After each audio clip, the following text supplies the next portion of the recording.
బంగ్లాదేశ్లో హిందువుల్ని చంపేస్తుంటే హిందువులు ఇండియాకి వచ్చేయచ్చు కదా, అక్కడే ఉండి ప్రాణాల మీదకి తెచ్చుకోవడం ఎందుకు? ఎందుకంటే దేశం వదిలి వెళ్లిపోవడం అంటే అంత ఈజీ కాదు. వాళ్ళ పూర్వీకులు, వాళ్ళ రూట్స్ వందల ఏళ్లుగా అక్కడే పుట్టి, అక్కడే పెరిగి, అక్కడే బ్రతుకుతున్నారు. అదే వాళ్ళ ఇల్లు, అదే వాళ్ళ ఐడెంటిటీ.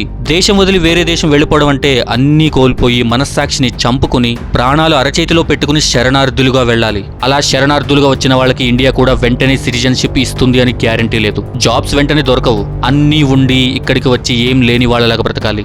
సెటిల్ అవుతారు, కానీ కొన్ని సంవత్సరాలు పడుతుంది. అందుకే ఇన్ని కష్టాలున్నా కూడా కొంతమంది ఇండియాకి మైగ్రేట్ అవుతున్నారు. బట్ ఇంకొంతమంది అక్కడే ఉండిపోతున్నారు. బంగ్లాదేశ్లో నిర్దాక్షిణంగా హిందువుల ఇంట్లోకి దూరి దాడులు చేస్తున్నారు, ఆడవాళ్ళని రేప్ చేస్తున్నారు, చంపేస్తున్నారు. ఇన్ని జరిగినా అక్కడ గవర్నమెంట్ నోరు కూడా విప్పట్లేదు. ఇక్కడ మెయిన్ పాయింట్ ఏంటంటే, నాటో వాళ్ళు కూడా బంగ్లాదేశ్లో జరుగుతున్న వైలెన్స్ ని క్లోజ్ గా మానిటర్ చేస్తూ ఉంటారు. ఒక పక్కన కాశ్మీర్లో మీరు హిందువులా, మీరు ముస్లింలా అని అడిగి చెక్ చేసుకుని మరి చంపేశారు. మొన్న బంగ్లాదేశ్లో ఒక హిందువుని పబ్లిక్ గా చెట్టుకు కట్టి నిప్పు పెట్టి కాల్చేశారు. ఇదంతా ఇండియాని రెచ్చగొట్టడానికి, ఇండియా మీద ప్రెషర్ క్రియేట్ చేయడానికి నాటో వాళ్లే ఇదంతా వెనకుండి నడిపిస్తున్నారు అనిపిస్తుంది. బట్ మన గవర్నమెంట్ బంగ్లాదేశ్ గవర్నమెంట్ తో ఎన్ని డిప్లొమాటిక్ టాక్స్ చేసినా, ఎన్ని బైలాటరల్ డిస్కషన్స్ చేసినా లాభం లేదు.